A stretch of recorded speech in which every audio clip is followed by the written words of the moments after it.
Assalamualaikum warahmatullahi wabarakatuh. Alhamdulillahirrabbilalamin. Assalatu wassalamu ala asrofil anbiya wal mursalin wa ala alihi washabihi ajmain, amma ba'du. Rabbi shrah li sadri wa yassir li amri wahlul 'uqdatam min lisani yafqahu qawli.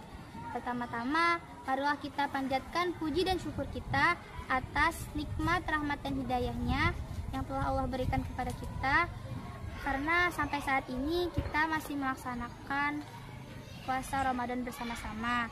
Semoga di tahun-tahun berikutnya kita masih bisa bertemu dengan bulan Ramadan. Amin ya rabbal alamin. Selanjutnya, sholawat serta salam tak lupa kita haturkan kepada junjungan Nabi besar kita, Nabi Muhammad SAW, beserta keluarga, sahabat, dan para pengikutnya hingga akhir zaman.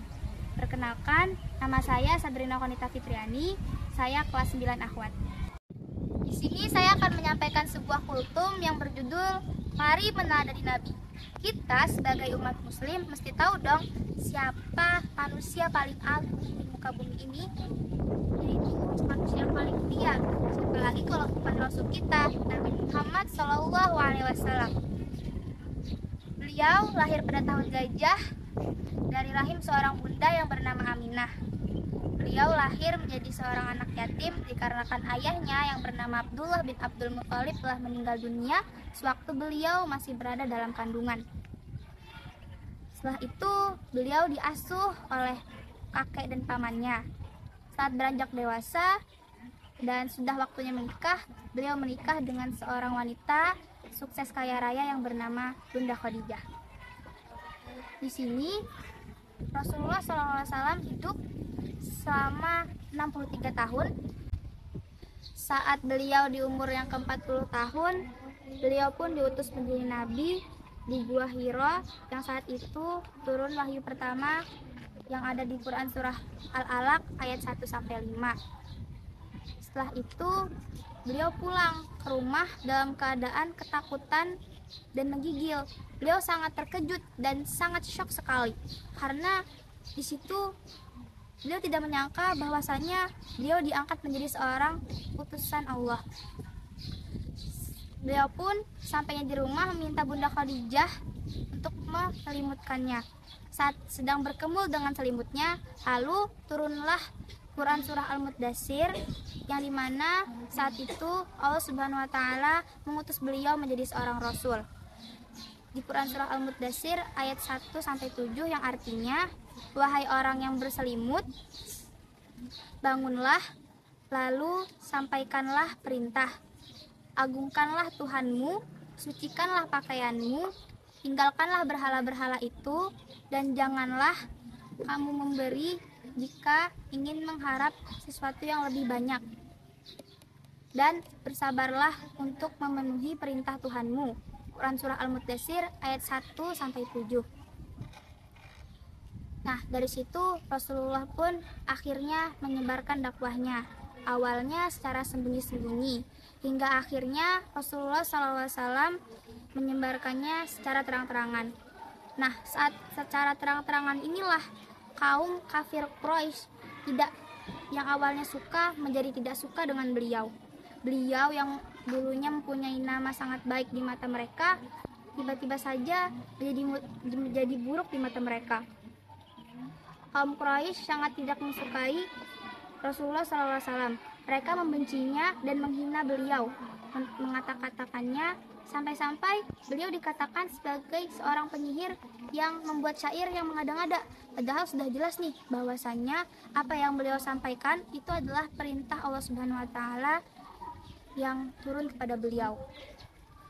Selama 10 tahun Rasulullah tinggal di Makkah, melewati begitu banyak cobaan hidup, mulai dari yang tadi dicaci maki, dijatuhkan. Tapi yang paling luar biasanya nih, yang patut sangat kita teladani dari sifat beliau, yaitu adalah beliau tidak pernah marah kepada orang yang membuat beliau kesal. Jadi beliau selalu memaafkan kesalahan kaum Quraisy itu dan menerima mereka kalau misalnya mereka memang ada yang masuk Islam. Setelah Islam di Mekah mulai tidak stabil, Allah Subhanahu wa taala pun memerintahkan Rasulullah SAW untuk mengajak umatnya agar hijrah ke Madinah. Nah, saat di Madinah inilah umat Islam disambut dengan baik dan umat Islam berkembang dengan pesat. Dan juga saat di Madinah inilah Rasulullah banyak memberikan teladan buat para sahabat-sahabatnya. Nah, teman-teman dan hadirin rahimakumullah semuanya, saat sedang jatuh-jatuhnya kaum muslimin Mekah, Allah Subhanahu wa taala pun memerintahkan Rasulullah beserta pengikutnya untuk hijrah ke Madinah. Dan di Madinah inilah beliau bersama pengikut yang lain disambut baik oleh masyarakat Madinah dan Islam berkembang sangat pesat di sana. Di Madinah juga Rasulullah SAW banyak mencontohkan keteladanan beliau kepada para sahabat. Dan di sini kita sebagai kaum penerusnya bisa mencontoh akhlak-akhlak baik beliau. Dan di sini saya akan berikan ada 3 kegiatan yang beliau lakukan di bulan Ramadan. Kenapa bulan Ramadan? Karena hari ini kita sedang ada di bulan Ramadan. Jadi saya menyampaikan kegiatan-kegiatan yang sering beliau lakukan saat di bulan Ramadan.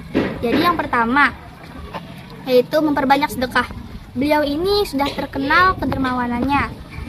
Padahal beliau hidup sangat sederhana, tapi beliau tetap mau untuk berbagi. Dan di sini kita tersadar bahwasanya orang semulia beliau yang sudah dijanjikan surga saja masih mau berbagi gitu. Sedangkan kita yang belum dijanjikan surga, kenapa masih pelit? Setelah itu, yang kedua, memperbanyak membaca Al-Quran. Jadi Rasulullah ini saat di bulan suci Ramadan, saat baca Al-Quran itu disimak dengan malaikat Jibril. Kenapa disimak? Yaitu untuk menguatkan hafalan dan membenarkan makhrajul huruf. Nah, sekarang sadarkah kita ini loh belum dijanjiin masuk surga, tapi kenapa kita masih malas? Dan kadang kita juga masih lupa dengan ayat-ayatnya. Tapi kenapa kita masih malas untuk baca Al-Quran? Itu yang ketiga, itikaf. Jadi itikaf ini adalah anjuran dari beliau. Setiap tahunnya, setiap kali bulan Ramadan di 10 hari terakhir Rasulullah SAW selalu beritikaf di masjid. Sampai-sampai beliau tidak keluar masjid. Bahkan untuk sisir rambut saja hanya mengeluarkan kepalanya lewat jendela dan disisirkan oleh Bunda Aisyah. Dan di situ lagi kita umatnya yang masih biasa-biasa saja mesti mengikuti contoh beliau. Mungkin itu aja dari saya. Mohon maaf jika ada kurang dan salah katanya, karena saya hanyalah seorang manusia biasa. Sekian dari saya. Wassalamualaikum warahmatullahi wabarakatuh.